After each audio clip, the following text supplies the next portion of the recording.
Սիրելի հայրենակիցներ, խոսքս ուղղում եմ անձամբ Նիկոլ Փաշինյանին, որովհետև Հայաստանը վաղուց իր ձեռքում կենտրոնացած ավտորիտար ռեժիմ է, որովհետև ներշնչված պետությունը ես եմ համոզումով մի կողմ է դրել օրենքի ուժ ունեցող կառավարության ծրագիրը, դրժել է բոլոր խոստումները եւ հիմա թուրք-ադրբեջանական օրակարգն է դարձել ուղենիշ։ Անցնող տարիների Փաշինյանի դիվանագիտական ձախողումները, անձնական վախերն ու պատկերացումները Հայաստանի պարտությունը դարձրել են անշրջելի, խորացրել երկրի անկումը։ Իշխանության եկակ համազգային էյֆորիայի մթնոլորտում, իսկ այսօր ատելություն եւ վրեժակցանում, քաղաքական բանտարկյալներ, հալածվող եկեղեցի, միջազգային նվաստացում, հուսալքված հասարակություն, լրագրողների ահաբեկում, նաեւ անսահման պոպուլիզմ եւ սուտ, որտեղ անգերազանցելի է։ Վերջերս էլ հայտարարեցիք, թե աղետաբեր պատերազմ կլինի, եթե սահմանադրական մեծամասնություն չունենաք։ Ալիևը ձեզ է շանտաժի ենթարկում, դուք հայ ժողովրդին։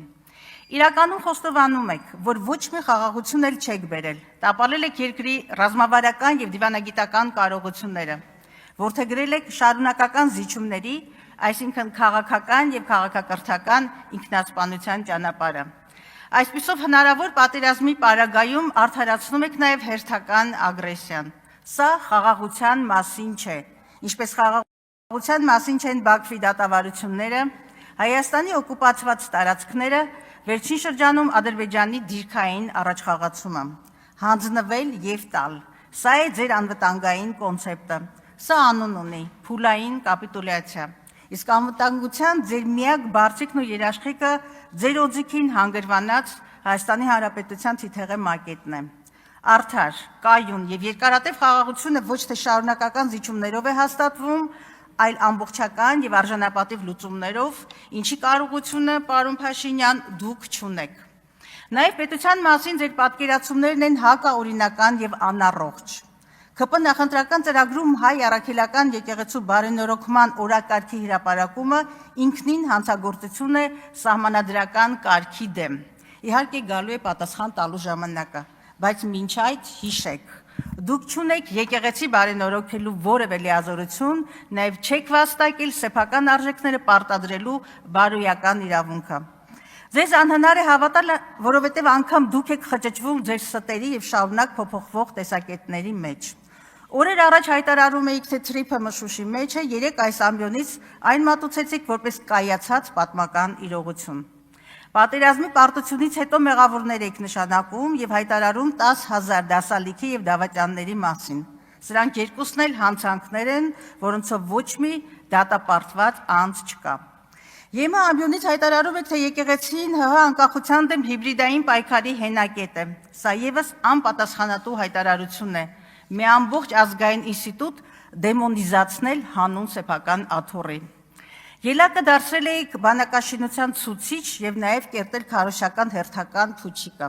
Ձեր նախկին թիմակիցը օրերս բանակի մասին իրական թվեր հրապարակեց, ինչը ես չեմ կրկնի, ամեն օր առերեսվում ենք բանակի ողբերգական լուրերին, իսկ հանձնաժողովի նախագահն էլ բանակը պիտակավորեց որպես թերուսների վայր։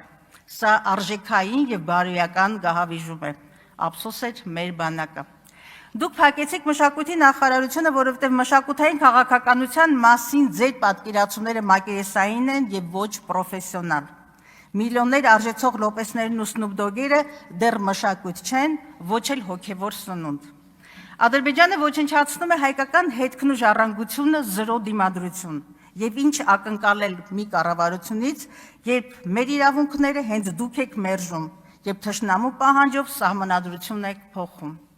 Խոսքիս լավագույն ապացույցը կառավարության պաշտոնական կայքեջում զետեղված իրական Հայաստանի գեղագիտություն կոչվող ցնորամտությունն է։ Սա սոսկ ձախողված դիլետանտական տեքստ չէ,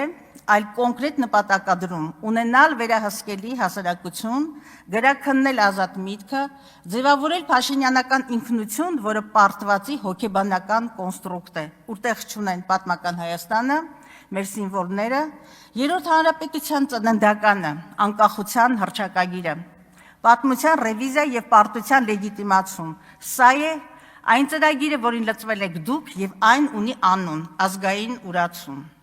Այնուամենայնիվ, այսպես կոչված իրական Հայաստանի ճարտարապետը դուք չեք, դուք թուրանական երազանքի բեմադրիչն եք։ Սա ձեր անձնական ընտրությունն է, բայց ձեզ ոչ մեկը թույլ չի տվել ջնջել մեր ազգային հիշողությունը եւ աճուրդի հանել մեր անցյալն ու հատկապես ապագան։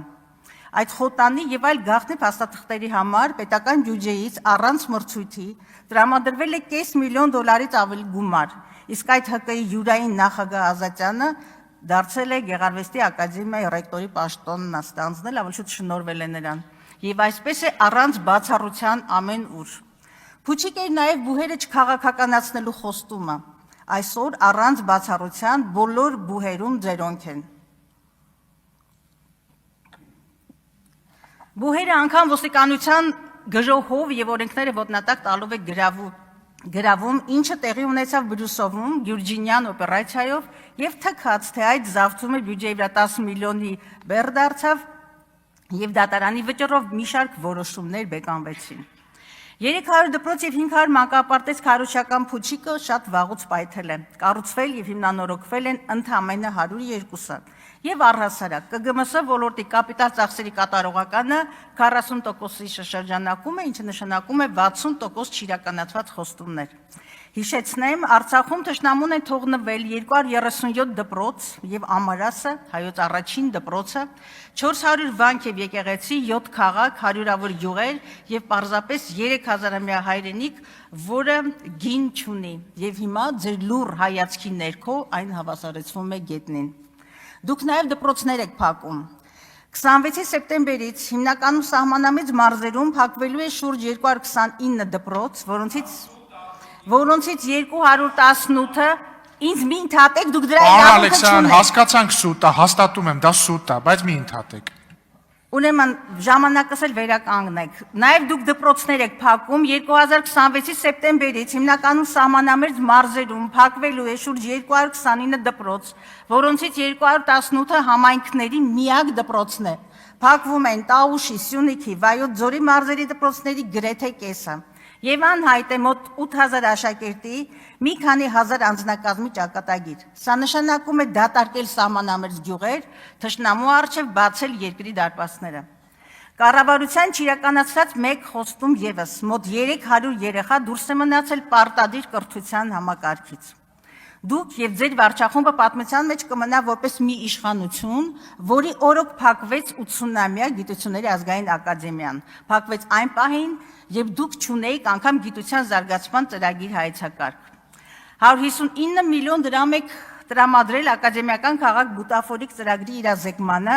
որը արդեն 2 հասցե եւ 2 հայեցակարգ է փոխել, իսկ 6.6 միլիոն բրիտանական ֆունտ գնահատված խորհրդատվությունը դեռևս ընթացքի մեջ է։ Հերոստրատի պես դուք պատմության մեջ մնալու շատ հիմքեր եք ստեղծել։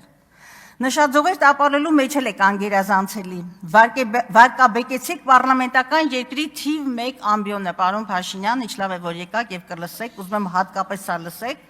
Այո, վարկաբեկեցիք այս ամբիոնը, այն դարձնելով գաղափարազուրկ, ոչ նորմատիվ լեզվամշակույթի եւ ոչ նորմատիվ վարքի կիսաբաց լուսամուտներ։ Ձեր ամենաթողությունը անուն ունի՝ բոլշևիզմ։ Պարոն Փաշինյան, թմբուկի հարվածների տակ հնարավոր չէ թաքցնել իրականությունը եւ իրական Հայաստանը։ Ձախողել եք բոլոր ոլորտներում։ Սա բացահայտում է նաեւ մի շարք միջազգային ինդեքսներ, այսպես Հայաստանը հիբրիդային վարչակարգերի եւ մասամբ ազատ երկրների շարքում 55-րդ հորիզոնականից իջել է 54-ի։ Ժողովրդավարության, դատական արդյունավետության եւ բարեկեցության ցուցիչներում եւս նահանջել եք։ Վատթարացել է տնտեսական ազատության ցուցիչը 32-ից իջնելով 58-ի։ Նվազել է կոռուպցիայի ընկալման համատիվը։ Հայաստանը ԵԽ երկրների մեջ նույնիսկ միջին հորիզոնականներում չէ։ Սա ինչ է նշանակում։ Կոռուպցիայի դեմ պայքարում եւ առհասարակ իրական համակարգային առաջընթաց երկրում գոյություն չունի։ Եվ ամենակարևորը, սիրելի հայրենակիցներ, այո, պատկերը հուսադրող չէ եւ ընդհակառակը հուսահատեցնող է եւ աղետալի, մղձավանջային կասեի,